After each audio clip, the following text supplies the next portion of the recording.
Hi everyone, I'm Alim Sola from Analogue.Studio in the studio, and I'm gonna show you how to use a Polaroid Back for the Mamiya RZ67 series of cameras that I currently manufacture.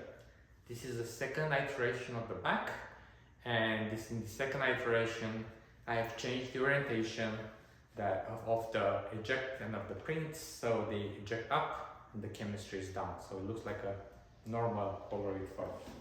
So how do you use this? Well, let's examine the back first. So this is only basically a film processing unit. That means it just processes the film. There's no electrical contacts with the camera, doesn't transmit the ISO, so on and so forth. So it has a dark slide, and I have made it that if you push a button, it ejects the frame automatically, so you don't have to keep pressing it. So it's powered by 4 AAA batteries under this cover. You can take this screw off and flip it. This is just a cover. You're going to reveal a battery holder. You can replace the 4 AAA batteries inside. And let's see how this ejects before we attach it. So it has an on-off button. You will only eject if this is on.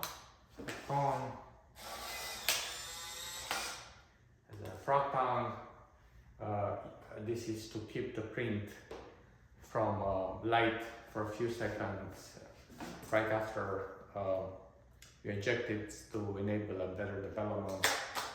And you can put it face down for a minute or so, and then you can flip it up and then see. So this is basically how this works.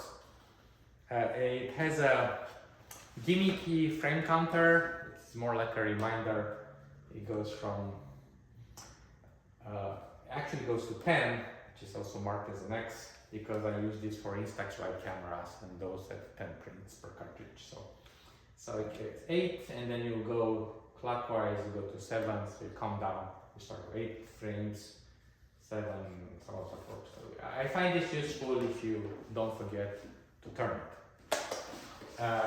It's useful if you don't shoot a whole pack and so on. You put this in your camera bag.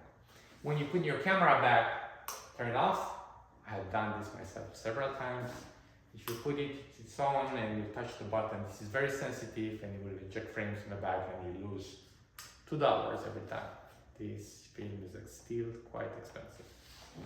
Alright, so this is it. How do you use it? Well, it's a film bag, so I have to attach it here, and instead of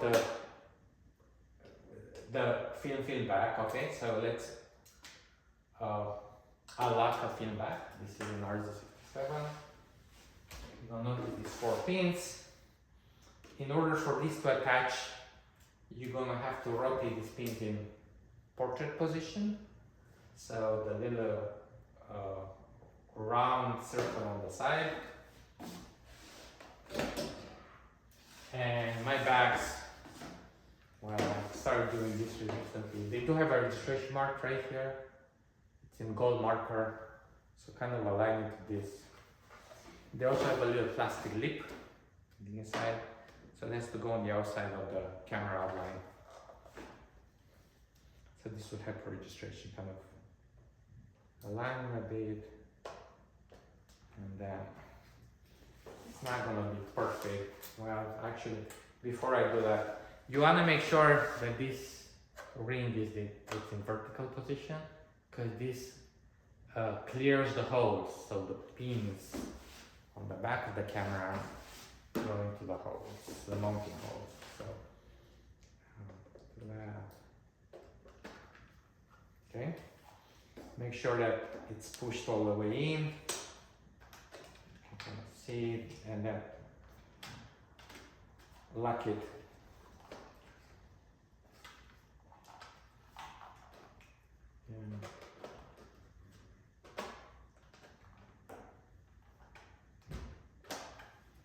This is fine. All right, let's lock it. All right, this is good. There's no gaps anywhere visible. All right, fine. So now this is a film back. So what do? This is a manual camera, you know. So we meter the shot. the ISO of the film I'm usually using, it's either type 600 or itype. Do use itype because you don't need the battery pack in the 600 packs. itype is cheaper and it's the same thing. And it's 640, ISO 640. So I have set the ISO 640. This says 15 of a second at f4.5, so 1 over 15 of a second. Let's set the aperture to 4.5, 1 over 15 of a second. And important now, this doesn't cut the shutter when you're back attached unless, and you won't trigger the shutter either unless you put the camera into multiple mode, because there's no electrical contact between the back and the camera. So whenever you put a Polaroid back on, you want to shoot, put this in multiple mode. And also don't forget to cut the shutter and put it back into regular mode if you want to shoot, you want to detach this and shoot film with it. So multiple mode, shutter is cut. Let's see how this works.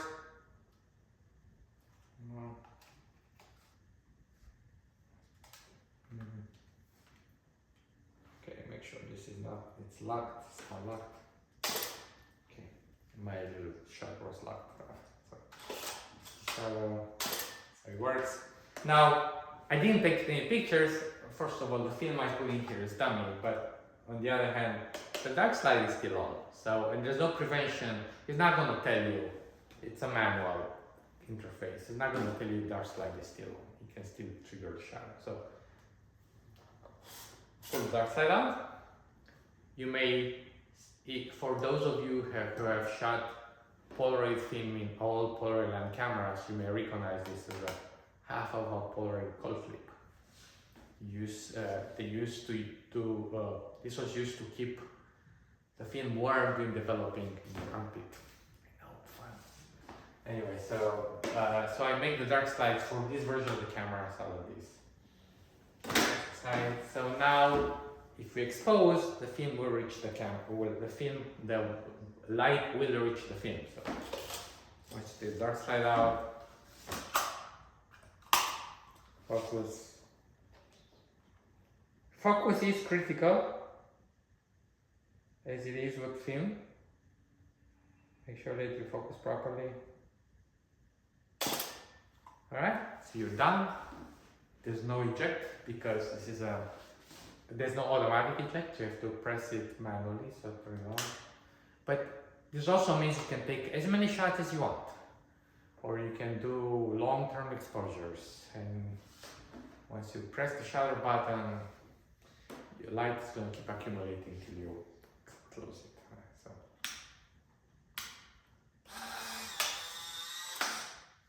Keep this on the front on for like a few seconds. Place this face down and then wait for Polaroid film to develop.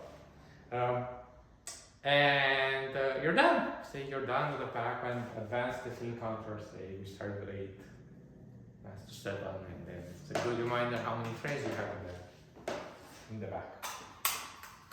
back. When you insert the dark slide back, I wrote on one of the sides, film side. So you want to make sure that this is pointing towards the film, not towards the lens. And start with the corner. Start with the bigger rounder corner, and kind of straighten it. Make sure it's straight. And wiggle it, and it should go in. It also has the handle has a clearance for the lock mechanism. So if the clearance also on the other side, you insert it wrong and just flip it because it's not gonna go all the way in otherwise. Alright, so you're done, and you unlock it if you want to take it off.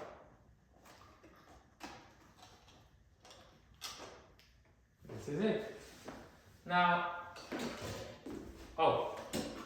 and again, when you store this in the bag, when you take it off, just make sure you power it off so you don't get accidental ejects. $2. Say you're done with this, you go back to film. Make sure you cut the shutter. put this in your normal mode. If you want to shoot landscape, this is how I usually shoot with this. Shoot landscape. So reorient it in landscape mode. Reattach your camera. I sometimes somebody asks me, does the back rotate? It does not. But you only want to rotate if you want the chemistry on the side, and I think this is a more desirable aspect of the Polaroid back. My first generation backs had the chemistry on the side, and those can be used and are the only backs that can be used if you use a prism level finder that kind of intrudes in the Polaroid eject path otherwise. So if you have a waist level finder, you can use either that back, which is sideways, and I'm still producing those, but it's not the default one. Right now the default one ejects up. Or you can use this guy, which ejects up. So I like the waist level finder. Otherwise the camera is quite heavy. What else? That's it. Enjoy shooting. Let me know if you have any other questions. When you are ordering back from me, you're also going to receive our instruction letters, which will repeat some of these things I'm saying right now, but do watch the video. Yeah, it's easy if you do that. But if you press the shutter button and you want to eject and the power is on and you see nothing, especially after you receive it, the batteries inside are held in the holder, but if you move this around or during shipping, they may get out of place. So it means there's no power to the back, so there's a jig. So just remove the silver button, open it, and you may see it's out of place. So just push them back in place, put it on, and it should work. And also, if during shooting, the back is going to start ejecting, going to hear noise, and nothing will come up. Turn this off right away. That means that you may get a jam in here, and then the motor will stay in that state and overheat and may damage the back. So just turn it off and then contact me, and then we can go through steps. It doesn't happen very often. It happens in humid climates that the prints stick to each other, and I'm dead serious. It happened to me several times. And then it will try to eject two, and it doesn't really like to eject two frames. They may get stuck. Sometimes they do eject two frames, and then, but you don't want to. This may damage the back. The other thing is that after 20 packs of use or several months, the batteries will drain. They're not infinite. They're replaceable. So. And that will manifest into a partial eject. That means the print will come out, but not all the way. It's going to come up to here or that, and you have to pull it down manually. And it works, but that means the batteries are weak. And I would recommend keep doing that. So once you get that, you might also get jams at the end, and you don't want that. So once you see a partial eject, or two, maybe a fluke sometimes, you see a partial eject, just replace the batteries to be safe. They're not expensive, you can find them everywhere, so just replace the batteries. Make sure you have fresh batteries when you do this. It should last you for 30 packs a pack for AAAs. So I rarely had this problem, but I also keep 4 AAAs with me in the camera bag in case you have to do that. Also keep a little small coin in the camera bag.